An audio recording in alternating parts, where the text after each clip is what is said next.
जब हनुमान से हारे शनि, शनि के नाम से ही हर व्यक्ति डरने लगता है।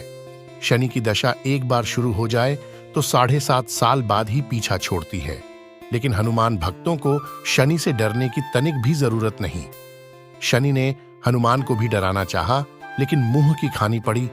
आइए जाने कैसे। महान पराक्रमी हनुमान अमर हैं। पवन पुत्र हनुमान रघुकुल के कुमारों के कहने से प्रतिदिन अपनी आत्मकथा का कोई भाग सुनाया करते थे। उन्होंने कहा कि मैं एक बार संध्या समय अपने आराध्य श्री राम का स्मरण करने लगा तो उसी समय ग्रहों में पाप ग्रह मंद गति सूर्य पुत्र शनिदेव पधारे। वह अत्यंत कृष्ण वर्ण के भीषणाकार थे। वह अपना सिर प्रायः झुकाए रखते हैं। जिस पर अपनी दृष्टि डालते हैं वह अवश्य नष्ट हो जाता है। शनिदेव हनुमान के बाहुबल और पराक्रम को नहीं जानते थे। हनुमान ने उन्हें लंका में दशग्रीव के बंधन से मुक्त किया था। वह हनुमान जी से विनयपूर्वक किंतु कर्कश स्वर में बोले, हनुमान जी, मैं आपको सावधान करने आया हूं। त्रेता की बात दूसरी थी, अब कलयुग प्रारंभ हो गया है। भगवान वासुदेव ने जिस क्षण अपनी अवतार लीला का समापन किया, उसी क्षण से पृथ्वी पर कली का प्रभुत्व हो गया। यह कलयुग है। इस युग में आपका शरीर दुर्बल और मेरा बहुत बलिष्ठ हो गया है। अब आप पर मेरी 7.5 की दशा प्रभावी हो गई है। मैं आपके शरीर पर आ रहा हूं। शनिदेव को इस बात का तनिक भी ज्ञान नहीं था कि रघुनाथ के चरणाश्रितों पर काल का प्रभाव नहीं होता। करुणा निधान जिनके हृदय में एक क्षण को भी आ जाते हैं, काल की कला वहां सर्वथा निष्प्रभावी हो जाती है। प्रारब्ध के विधान वहां प्रभुत्वहीन हो जाते हैं। सर्व समर्थ पर ब्रह्म के सेवकों का नियंत्रण, संचालन, पोषण प्रभु ही करते हैं। उनके सेवकों की ओर दृष्टि उठाने का साहस कोई सुर असुर करे तो स्वयं अनिष्ट भाजन होता है। शनिदेव के अग्रज यमराज भी प्रभु के भक्त की ओर देखने का साहस नहीं कर पाते।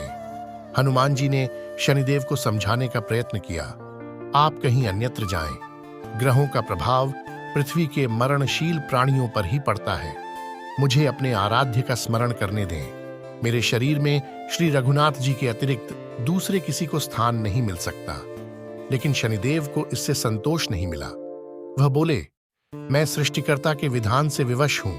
आप पृथ्वी पर रहते हैं, अतः आप मेरे प्रभुत्व क्षेत्र से बाहर नहीं हैं।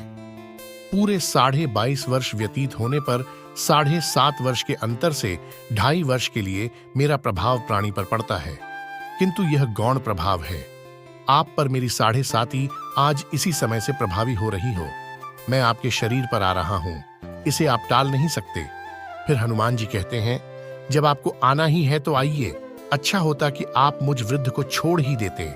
फिर शनिदेव कहते हैं, कलयुग में पृथ्वी पर देवता या उपदेवता किसी को नहीं रहना चाहिए।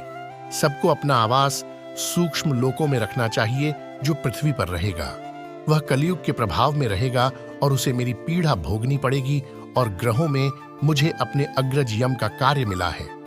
मैं मुख्य मारक ग्रह हूं और मृत्यु के सबसे निकट वृद्ध होते हैं, अतः मैं वृद्धों को कैसे छोड़ सकता हूं। हनुमान जी पूछते हैं, आप मेरे शरीर पर कहां बैठने आ रहे हैं। शनिदेव गर्व से कहते हैं, प्राणी के सिर पर। मैं 2.5 वर्ष प्राणी के सिर पर रहकर उसकी बुद्धि विचलित बनाए रखता हूं। मध्य के 2.5 वर्ष उसके उदर में स्थित रहकर उसके शरीर को अस्वस्थ बनाता हूं। वह अंतिम 2.5 वर्ष पैरों में रहकर उसे भटकाता हूं। फिर शनिदेव हनुमान जी के मस्तक पर आ बैठे तो हनुमान जी के सिर पर खाज हुई। इसे मिटाने के लिए हनुमान जी ने बड़ा पर्वत उठाकर सिर पर रख लिया। शनिदेव चिल्लाते हैं, ये क्या कर रहे हैं आप। फिर हनुमान जी कहते हैं, जैसे आप सृष्टिकर्ता के विधान से विवश हैं, वैसे मैं भी अपने स्वभाव से विवश हूं। मेरे मस्तक पर खाज मिटाने की यही उपचार पद्धति है, और आप अपना कार्य करें और मैं अपना कार्य। ऐसा कहते ही हनुमान जी ने दूसरा पर्वत उठाकर सिर पर रख लिया। इस पर शनिदेव कहते हैं, आप इन्हें उतारिए, मैं संधि करने को तैयार हूं। उनके इतना कहते ही हनुमान जी ने तीसरा पर्वत उठाकर सिर पर रख लिया तो शनिदेव चिल्लाकर कहते हैं, मैं अब आपके समीप नहीं आऊंगा। फिर भी हनुमान जी नहीं माने और चौथा पर्वत उठाकर सिर पर रख लिया। शनिदेव फिर चिल्लाते हैं, पवन कुमार, त्राहि माम, रामदूत, आंजनेयाय नमः। मैं उसको भी पीड़ित नहीं करूंगा जो आपका स्मरण करेगा। मुझे उतर जाने का अवसर दें। हनुमान जी कहते हैं, बहुत शीघ्रता की, अभी तो 5वां पर्वत शिखर बाकी है। और इतने में ही शनि मेरे पैरों में गिर गए और कहा, मैं सदैव आपको दिए वचनों को स्मरण रखूंगा। आघात के उपचार के लिए शनिदेव तेल मांगने लगे। हनुमान जी तेल कहां देने वाले थे? वही शनिदेव आज भी तेलदान से तुष्ट